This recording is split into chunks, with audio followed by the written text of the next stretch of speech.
In this segment, we'll learn how to filter ticket. You can filter basic types of tickets using the radio buttons on the left top of the tickets page.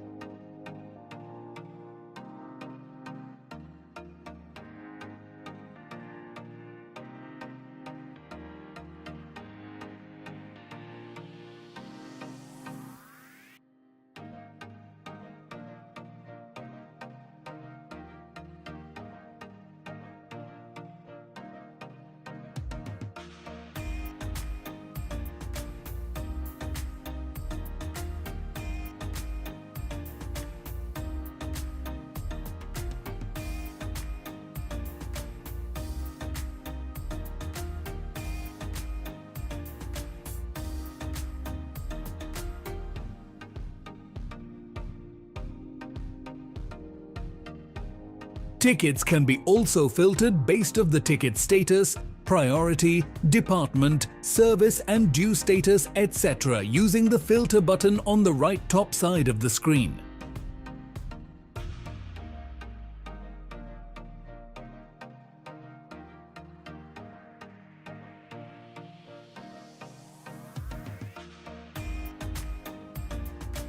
Tickets can be sorted by creation date, update date or priority using the sort button on the right top side of the screen.